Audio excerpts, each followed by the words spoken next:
దేశ రాజకీయాల్లో రాజ్యసభ ఎన్నికలు ఎప్పుడూ ప్రత్యేక ప్రాధాన్యం కలిగినవే. ప్రత్యక్ష ఎన్నికలు కాకపోయినా పార్టీల అసలు వ్యూహాలు, భవిష్యత్తు రాజకీయ లెక్కలు, అంతర్గత సమీకరణాలు ఇవన్నీ రాజ్యసభ టికెట్ల కేటాయింపుల్లో స్పష్టంగా కనిపిస్తుంటాయి. ఇప్పుడు అలాంటి ఆసక్తికర పరిణామాలే కాంగ్రెస్ పార్టీలో చోటు చేసుకుంటున్నాయి. ముఖ్యంగా ఆంధ్రప్రదేశ్ కాంగ్రెస్ కమిటీ అధ్యక్షురాలు వైఎస్ షర్మిల పేరు ఇప్పుడు జాతీయ రాజకీయాల్లో హాట్ టాపిక్గా మారింది. గతంలో తెలంగాణ రాజకీయాల్లో ప్రత్యేక పార్టీతో తన రాజకీయ ప్రయాణం ప్రారంభించిన వైఎస్ షర్మిల తర్వాత కాంగ్రెస్లో చేరి ఆంధ్రప్రదేశ్ బాధ్యతలు చేపట్టారు. వైఎస్ రాజశేఖర రెడ్డి కుమార్తెగా ప్రత్యేక గుర్తింపు కలిగిన ఆమె కాంగ్రెస్ పునర్నిర్మాణం కోసం ఏపీలో తీవ్రంగా కృషి చేస్తున్నారు. రాష్ట్రంలో కాంగ్రెస్ పరిస్థితి బలహీనంగా ఉన్నప్పటికీ పార్టీ తరపున నిరంతరం ప్రభుత్వాలపై విమర్శలు చేస్తూ రాజకీయంగా యాక్టివ్గా కనిపిస్తున్నారు. ఇప్పుడు ఆమె రాజకీయ భవిష్యత్తుకు సంబంధించి కీలక చర్చ మొదలైంది. కర్ణాటక నుంచి కాంగ్రెస్ పార్టీకి దక్కనున్న 3 రాజ్యసభ స్థానాల్లో ఒకదానికి వైఎస్ షర్మిల పేరును పార్టీ అధిష్టానం సీరియస్గా పరిశీలిస్తున్నట్లు ఢిల్లీ రాజకీయ వర్గాల్లో ప్రచారం జరుగుతోంది. గతంలో కాంగ్రెస్ అగ్రనేత రాహుల్ గాంధీ స్వయంగా ఇచ్చిన హామీ మేరకే ఈ ప్రక్రియ ముందుకు సాగుతోందనే చర్చ కూడా బలంగా వినిపిస్తోంది.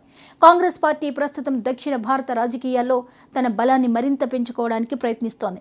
తెలంగాణలో అధికారంలోకి వచ్చిన తర్వాత ఆంధ్రప్రదేశ్లో కూడా మళ్లీ పార్టీని నిలబెట్టాలనే లక్ష్యంతో వ్యూహాలు రచిస్తోంది. ఈ క్రమంలోనే వైఎస్ షర్మిలకు ప్రత్యేక రాజకీయ ప్రాధాన్యం ఇస్తోందనే అభిప్రాయం వ్యక్తమవుతోంది.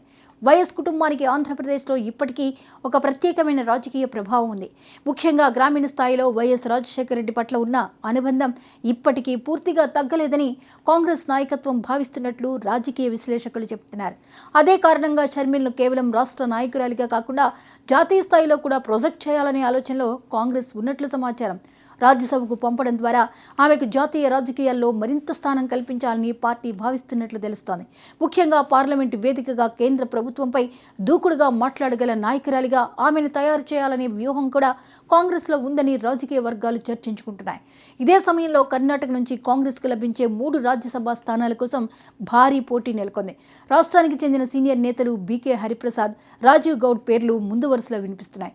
ఇద్దరికీ పార్టీతో సుదీర్ఘ అనుబంధం ఉండడంతో పాటు జాతీయ స్థాయిలో కూడా అనుభవం ఉంది. కేవలం కర్ణాటక నేతలే కాదు, ఢిల్లీ కేంద్రంగా పార్టీ అధికార ప్రతినిధులుగా పనిచేస్తున్న పలువురు జాతీయ నాయకుల పేర్లు కూడా ఇప్పుడు రాజ్యసభ రేసులో వినిపిస్తున్నాయి. ముఖ్యంగా పవన్ ఖేడా, సుప్రియా శ్రీనటే వంటి నేతలను కాంగ్రెస్ పార్టీ కీలక వక్తలుగా ఉపయోగిస్తోంది. టీవీ డిబేట్లు, జాతీయ మీడియా చర్చల్లో వీరు పార్టీ తరపున బలంగా వాదనలు వినిపిస్తున్నారు. ఈ కారణంగా వారికి రాజ్యసభ అవకాశం కల్పించాలనే ఆలోచన కూడా కాంగ్రెస్లో ఉందని సమాచారం.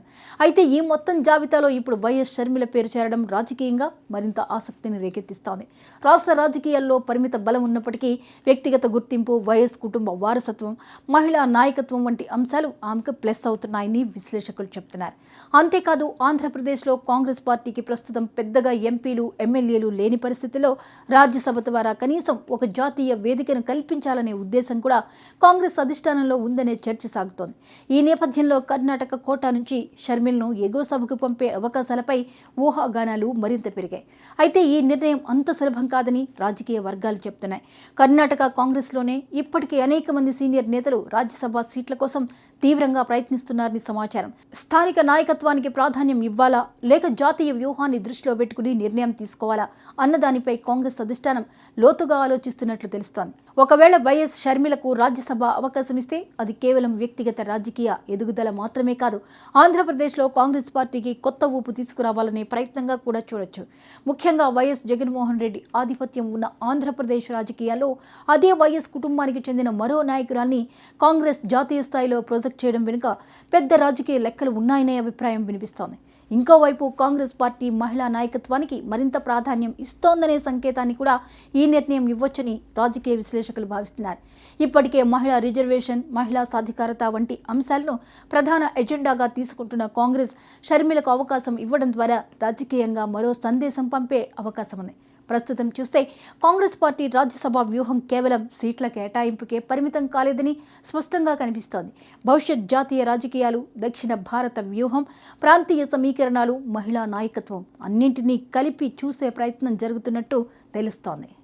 మరి వైఎస్ షర్మిలకు నిజంగానే రాజ్యసభ అవకాశం దక్కుతుందా, లేక చివరి నిమిషంలో సమీకరణాలు మారిపోతాయా అన్నది ఇంకా స్పష్టత రావాల్సి ఉంది.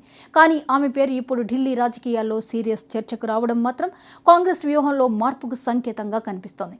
రాబోయే రోజుల్లో కాంగ్రెస్ అధిష్టానం తీసుకునే నిర్ణయం కేవలం ఒక రాజ్యసభ సీటు గురించే కాకుండా ఆంధ్రప్రదేశ్ రాజకీయాల్లో పార్టీ భవిష్యత్తు దిశను కూడా ప్రభావితం చేసే అవకాశాలు ఉన్నాయని రాజకీయ విశ్లేషకులు అభిప్రాయపడుతున్నారు.